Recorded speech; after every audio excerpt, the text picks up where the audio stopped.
अरे यमुना में नहाने का तो आनंद ही कुछ और है। क्यों? बिल्कुल सच कह रही है। अरे ममता तू भी आ गई, आजा तुम भी यमुना में डुबकी लगा लो। नहीं नहीं, किसी ने देख लिया तो?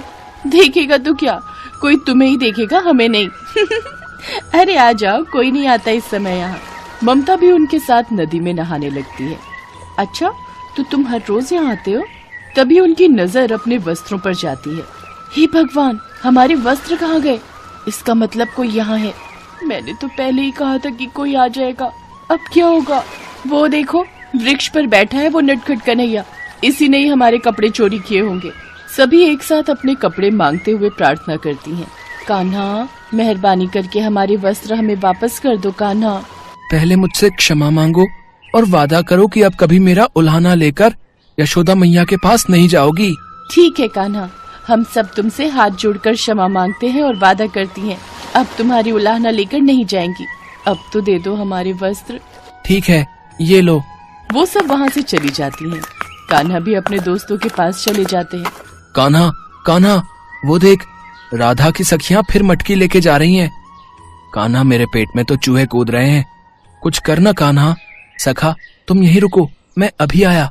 नकली पग और मूछ लगाकर कान्हा उन गोपियों के पास पहुंचा। रुको तुम सब, अपनी इन मटकियों में क्या खजाना छुपा कर ले जा रही हो?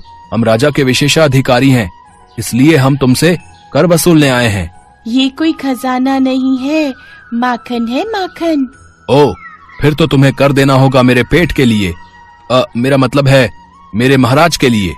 तुम हमें मूर्ख बनाने की कोशिश मत करो, हमें अच्छे से पता है तुम कौन हो। लेकिन हमें ये कर अपने राजा को देना है। तो तुम भी कान खोलकर सुन लो, हम भी ये खजाना और इसका कर सिर्फ अपनी रानी को ही देंगे, जो कि है हमारी राधा रानी। वो देखो आ गई, वृंदावन की जान, हमारी राधा रानी। पर ये तो कोई रानी नहीं है। जरा देखो तो इसके कपड़े, बिल्कुल गुलाबन जैसे। बस बहुत हुआ, आज तुम सबको कर चुकाना ही होगा, नहीं तो हमारा ये बंदर दूत तुम्हें अच्छे से सबक सिखाएगा। नहीं नहीं, हम कर चुकाने के लिए तैयार हैं। रोको अपने इस दूध को, ये लो, हम सबका माखन खा लो। ये हुई ना बात, अब हमारे महाराज खुश हो जाएंगे। तभी पीछे से गांव की कुछ औरतें आ जाती हैं। पकड़ लिया। हाँ, तो महाराज के विशेषाधिकारी, आपको आपका कर मिल गया, अब हम अपना कर वसूलेंगे। और यशोदा को बताएंगे कि कृष्णा सब लड़कियों का दूध माखन लूट लेता है। नहीं नहीं, मैया को कुछ मत बताना, नहीं तो बहुत गुस्सा करेंगी। छोड़ो, मुझे जाने दो, आज के बाद मैं भेष बदल कर किसी को तंग नहीं करूँगा। गुस्सा तो वो करेंगी ही, और तुम चाहते हो हम शिकायत ना लगाएं, तो तुम्हें हम सबको चुम्बन देना होगा। हाय दैया, सबके सामने हमें तो लाज आती है। नटखट बदमाश कहीं का, अभी बताते हैं। सभी औरतें कान्हा को खूब लाड करती हैं। उसकी भोली और मोहिनी सूरत थी ही ऐसी कि जो भी उसे देखता था उसी का हो जाता था। गांव की सभी औरतें अपने बच्चों से ज्यादा कान्हा को लाड लगाती थी। कान्हा वापस से अपने दोस्तों के पास जाता है। क्या हुआ कान्हा, तुम खाली हाथ लौट आए? अरे माखन से भरी हांडी कहाँ है? कर नहीं मिला क्या? नहीं, उल्टा उन लोगों ने मुझसे ही कर ले लिया, ढेर सारा चुंबन लेकर। चलो कोई नहीं कान्हा, अब तुम हमें अपनी मधुर बांसुरी की धुनी सुना दो, उसी से हम अपनी भूख मिटा लेंगे।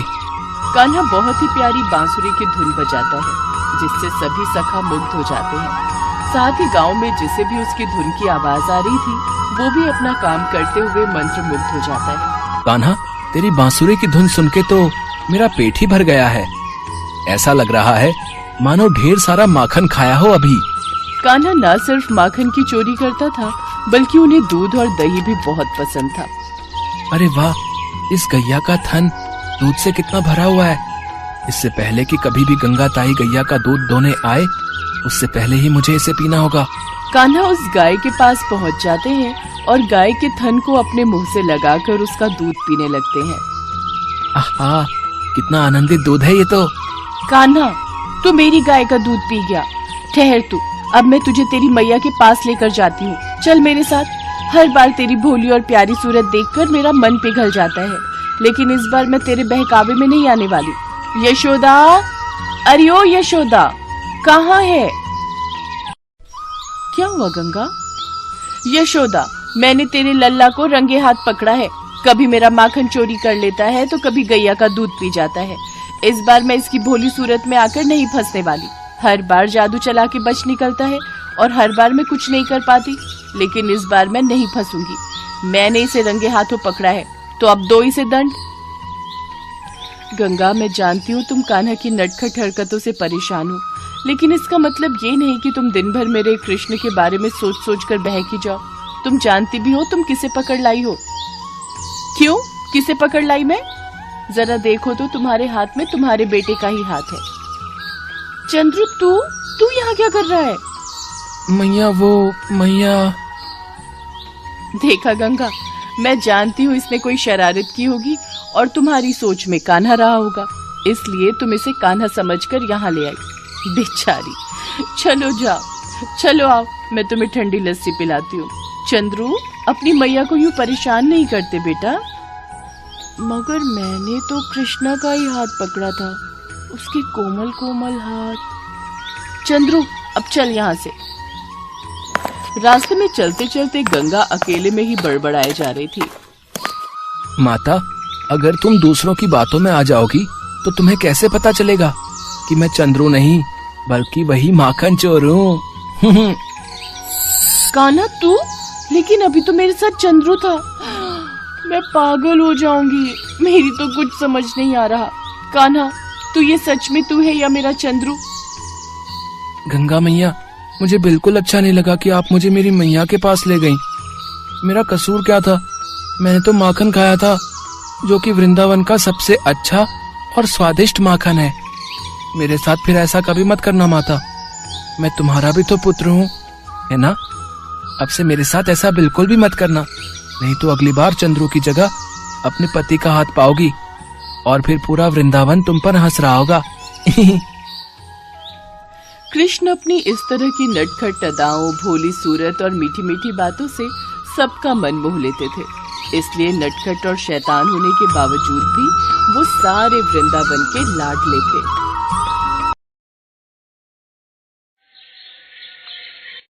तुलसी एक बहुत ही गरीब परिवार की लड़की थी। वो हसनपुर में अपने माता पिता के साथ रहती थी। उसके पिता मोहन मजदूरी करते थे, जिससे परिवार का गुजारा होता था। मोहन को बस एक चिंता थी कि किसी तरह वो तुलसी के हाथ पीले करके उसे ससुराल भेज दे, इसलिए वो और उनकी पत्नी पुष्पा चिंता में रहते थे। तुलसी भगवान कृष्ण की बहुत पूजा करती थी। कृष्ण भगवान की मूर्ति को रोजाना स्नान कराना, मूर्ति का श्रृंगार करना, मोरपंखी सजाना, उसे ये सब करके बहुत आनंद मिलता था। तुलसी के माता पिता जानते थे तुलसी भगवान कृष्ण की बहुत पूजा करती है, इसलिए उन्हें विश्वास था कि वही उसका फल देंगे। एक दिन, अरे तुलसी बिटिया, लाखन काका के लिए ठंडा शरबत बना ला। और मोहन, कोई लड़का देखा तुलसी के लिए है? बस भगवान कृष्ण पर ही आस है। उनकी कृपा से कोई अच्छा घर मिल जाए तो मुझ गरीब की लड़की के भाग्य खुल जाएं। तो समझ लो कि तुलसी का भाग्य खुल गया। हाँ, हीरा दास जी का छोटा बेटा रतन, अरे वो शादी के लायक है भाई। हीरा दास जी अपने बेटे रतन के लिए लड़की ढूंढ रहे हैं। हाँ, मुझे लगता है कि सेठ जी को रतन के लिए तुलसी पसंद आ ही जाएगी। हाँ लाखन भैया, आप बात चला लो, हम गरीबों पर आपका बहुत एहसान होगा। लाखन सेठ हीरादास को तुलसी के बारे में बताता है। सेठ हीरादास तुलसी को देखकर शादी के लिए हाँ कर देता है। तुलसी की शादी रतन से हो जाती है। एक गरीब मजदूर की बेटी इतने बड़े घर में शादी करके जा रही हो तो गरीब माँ बाप क्या सवाल करेंगे। शादी के बाद तुलसी ससुराल जाती हुई भगवान कृष्ण की मूर्ति को अपने साथ रख लेती है। तुलसी की डोली ससुराल पहुंच जाती है, पर ये क्या, रतन का तो कुछ पता ही नहीं। वो तो डोली पहुंचते ही गायब हो जाता है। आशा, आज के दिन तो रतन कम से कम शराब पीने ना जाता। रतन को तुम समझा सकती थी। क्या करूँ जी, मैंने आपको तभी मना किया था, अभी रतन का विवाह मत करो। जल्दबाजी में उसकी शादी कर दी, ऊपर से एक गरीब घर की लड़की उठा लाए। पता नहीं कौन से लाल लगे थे इस लड़की में। माँ जी, मैं तो यही सोच रही थी कि पिताजी ने एक गरीब घर की लड़की से कैसे रिश्ता जोड़ दिया।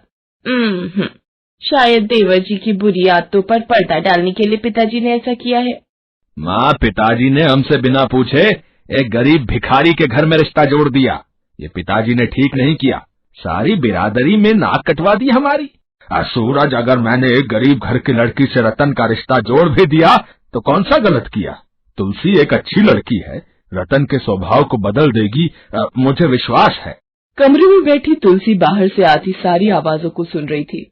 वो भगवान कृष्ण को याद करके मन ही मन रोने लगी। थोड़ी देर बाद रतन कमरे में आता है। वो शराब के नशे में होता है और नशे में पलंग पर गिरते ही सो जाता है। दिन बीतने लगते हैं। तुलसी गरीब घर से आई होती है, इसलिए हीरा दास के अलावा कोई भी उसे घर की बहू नहीं मानता था। धीरे धीरे तुलसी की शादी को 4 साल बीत जाते हैं। अब तुलसी की जिंदगी में एक और संकट मंडरा रहा होता है। एक दिन, खीर चाची, वो तो मुझे बहुत पसंद है, मैं जरूर खाऊंगा। तुलसी, मैंने तुम्हें कितनी बार मना किया है मेरे राजू से दूर रहा करो। सरला बहू, इस बांझ का साया राजू पर मत पड़ने दिया करो। पता नहीं, एक तो गरीब की औलाद, ऊपर से बांझ हमारे ही मत्थे पड़नी थी। हे भगवान कृष्ण, मैं क्या करूं? मेरा साथ दो, मैं हार गई हूँ। बांझ शब्द की आवाज तीर की तरह मेरे कानों को छलनी कर देगी। हे कृष्ण भगवान, मेरी सहायता करो। मेरे लिए खाने को कुछ ला दे। तेरे इस रोने से तू बांझ से औलाद वाली तो नहीं हो जाएगी ना? चल जा, लेकर आ कुछ खाने को।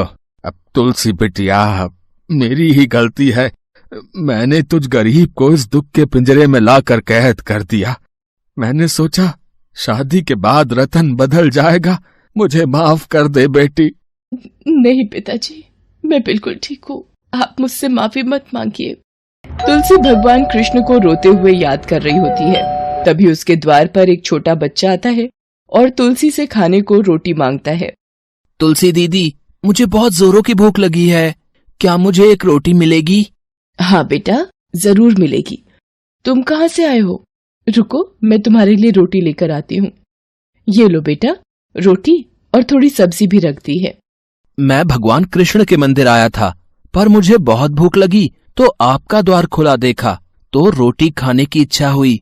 अगर थोड़ा सा सफेद माखन मिल जाता तो और भी अच्छा होता। हाँ, अभी सफेद माखन लेकर आती हूँ बेटा। ये लो ढेर सारा सफेद माखन और आराम से खाओ। पर तुम अकेले ही मंदिर आए थे, तुम्हारे माता पिता साथ में नहीं आए? मेरे माता पिता मंदिर में ही रुके हैं। वो कल जन्माष्टमी है ना, इसलिए भगवान कृष्ण के मंदिर में सजावट का काम देख रहे हैं। जन्माष्टमी? कल जन्माष्टमी है? मैं तो जन्माष्टमी का व्रत ही भूल गई। अच्छा हुआ बेटा, तुमने मुझे याद दिला दिया। अच्छा दीदी, फिर तो आप भी जन्माष्टमी व्रत जरूर रखना और भगवान कृष्ण को झूला झुलाने मंदिर जरूर आना। बेटा, मैं कल जन्माष्टमी का व्रत जरूर रखूंगी और मंदिर भी जरूर आऊंगी। ये कुछ रोटी और माखन अपने माता पिता के लिए भी लेकर जाओ। ठीक है दीदी, आपके हाथ का स्वादिष्ट भोजन खाकर मेरा तो पेट भर गया और माखन तो बहुत ही स्वादिष्ट था। अच्छा, अब मैं चलता हूँ। मेरे माता पिता मेरा इंतजार कर रहे होंगे। आप कल मंदिर जरूर आना, मैं आपकी प्रतीक्षा करूंगा। तुलसी ना जाने उस बच्चे में कितना प्यार ढूंढ रही थी। बच्चे की मीठी वाणी तुलसी के कानों में मिश्री घोल रही थी। सेठ हीरादास को किसी जरूरी काम से दूसरे शहर जाना था। अगले दिन तुलसी जन्माष्टमी का व्रत रखती है। सास और जेठानी को ये बात पता चल जाती है। सरला आशा से कहती है, माँ जी, यही मौका है इसके सिर से भगवान की भक्ति उतारने का। बड़ी भगवान कृष्ण की भक्तिनी बनी फिरती है। मेरे पास एक इलाज है। 1 गिलास दूध में ये नींद की दवा मिलाकर दे देती हूँ, जिससे ये सो जाएगी और मंदिर भी नहीं जा पाएगी। ठीक है, मैं ये दूध तुलसी को देकर आती हूँ। तुलसी बहू, आज तुमने सुबह से कुछ नहीं खाया। ये लो 1 गिलास दूध पी लो। आज तुम्हारा व्रत है, मुझे पता है, इसलिए ये दूध लाई हूँ। ये रख कर जा रही हूँ, याद से पी लेना। माँ जी, आप मेरा कितना ख्याल रखती हो। मैं बहुत नसीब वाली हूँ जो आपका प्यार मिला। मैं पी लूंगी पूजा करके। चाची, मुझे भी दूध पीना है। ठीक है राजू, तुम ये गिलास ले लो, मैं दूसरा ले आऊंगी। तुलसी राजू को अपने दूध का गिलास दे देती है। जैसे ही राजू दूध पीता है वो बेहोश हो जाता है। तुलसी राजू राजू चिल्लाने लगती है। उसकी आवाज सुनकर सरला और आशा दोनों कमरे में आ जाती हैं। रतन और सूरज भी आ जाते हैं। सरला तुलसी से पूछती है, राजू बेहोश कैसे हुआ? तूने उसे क्या खिलाया है? जरूर तूने कोई टोना टोटका किया है जो मेरा बच्चा बेहोश हो गया। तू मेरे बच्चे को मारकर अपना बांझपन दूर करना चाहती है। माँ जी, सूरज, रतन, जल्दी से राजू को अस्पताल ले चलो। तुझे तो मैं यहीं घर में बंद करके जाऊंगी। देखती हूँ तू कैसे मंदिर जाती है। तूने हमारे राजू को मारने की कोशिश की है। सब लोग तुलसी को घर में बंद करके चले जाते हैं। डॉक्टर राजू का चेकअप करता है और बताता है कि राजू ने नींद की दवा ले ली, उसकी जान को खतरा है। सरला को याद आता है कि जो नींद की दवा मिला दूध उसने तुलसी के लिए भिजवाया था, वो राजू ने पी लिया था। सरला और आशा दोनों ही रोने लगती हैं। उधर तुलसी खिड़की से आवाज देकर कहती है कि कोई उसका दरवाजा खोल दे, उसे मंदिर जाना है। वो बेचारी चिल्लाती रहती है और भगवान कृष्ण को याद करती है कि हे भगवान कृष्ण, मुझे आपके दर्शन करने मंदिर आना है। तभी वहाँ पर वही बच्चा जो एक रोज पहले रोटी खाने आया था, वहाँ आ जाता है। तुलसी दीदी, मैं आपकी बहुत देर से प्रतीक्षा कर रहा था। आप जब मंदिर नहीं आई तो मैं आपको खुद लेने आ गया। चलो दीदी, मंदिर चलते हैं। देखो, मैंने आपका दरवाजा खोल दिया है। तुलसी चुपचाप उस बच्चे के साथ चलती रही और मंदिर पहुंच गई। बच्चा उससे बोला कि वो मंदिर में भगवान के दर्शन करे, तब तक वो प्रसाद लेकर आता है। हे कान्हा जी, हे गोपाल, आपने मेरी विनती सुन ली। मुझे आपके दर्शन हो गए, मेरा व्रत सफल हो गया। भगवान राजू को ठीक कर दो, नहीं तो सब मुझे ही दोषी मानेंगे। उसकी जान मुश्किल में है, उसकी जान बचा लो प्रभु। तुलसी दीदी, ये लो प्रसाद, राजू को खिला देना, वो ठीक हो जाएगा। तुलसी वो प्रसाद लेकर राजू के पास पहुंचती है और उसके मुंह में लगा देती है। राजू आंखें खोल लेता है। डॉक्टर ये देखकर हैरान रह जाता है कि थोड़ी देर पहले जिस बच्चे की जान को खतरा था, उसने प्रसाद खाते से ही आंखें खोल ली। सरला और आशा भी राजू को आंखें खोलता देख खुशी से रो पड़ती हैं। सूरज और रतन भी राजू को प्यार करने लगते हैं। सरला तुलसी के गले लिपट जाती है और उससे माफी मांगने लगती है। तुलसी, मुझे माफ कर दो, मैंने तुम्हारे साथ बहुत ही घटिया हरकत की थी। मैंने तुम्हारे दूध में नींद की दवा मिला दी थी ताकि तुम मंदिर न जा पाओ, पर भगवान ने मुझे उसका सबक दे दिया। आज राजू तुम्हारी वजह से ठीक हो पाया है, उसकी जान आज तुम्हारी वजह से बची है। भगवान कृष्ण, मुझे माफ कर दो। तुलसी बहू, हमें माफ कर दो, हमने तुम्हारे साथ बहुत गलत व्यवहार किया। हीरादास को भी सारी बात पता चलती है। उसे तुलसी पर गर्व होता है। तुलसी पूरे परिवार वालों के साथ मंदिर जाती है। वो उस बच्चे को ढूंढती है जिसने उसकी सहायता की थी। वो पुजारी से पूछती है, पुजारी जी, यहाँ एक बच्चा अपने माता पिता के साथ कुछ दिनों से मंदिर में रह रहा था, आपने देखा है उसे? कौन सा बच्चा बेटी? यहाँ तो कोई नहीं रुका। तुलसी को याद आता है कि उस बच्चे ने उसका नाम लेकर पुकारा था, पर उस बच्चे को तुलसी का नाम कैसे पता? वो इस सोच में डूब जाती है। उसे यकीन हो जाता है कि जरूर भगवान कृष्ण स्वयं उसकी सहायता के लिए उस दिन आए थे। वो सारी बात घर वालों को बताती है। उसे सब कुछ याद आ रहा होता है। तुलसी भगवान कृष्ण के चरणों में झुककर रोने लगती है। भगवान ने अपनी भक्ति का फल भक्त को दे दिया था। जन्माष्टमी के कुछ दिनों बाद ही तुलसी गर्भवती हो जाती है और 9 मास के बाद उसके एक प्यारा सा बेटा पैदा होता है, जिसका नाम वो गोपाल रखती है। पूरा परिवार खुशियों के रंग में डूब जाता है। सब मिलकर हर साल जन्माष्टमी का त्योहार धूमधाम से मनाते हैं।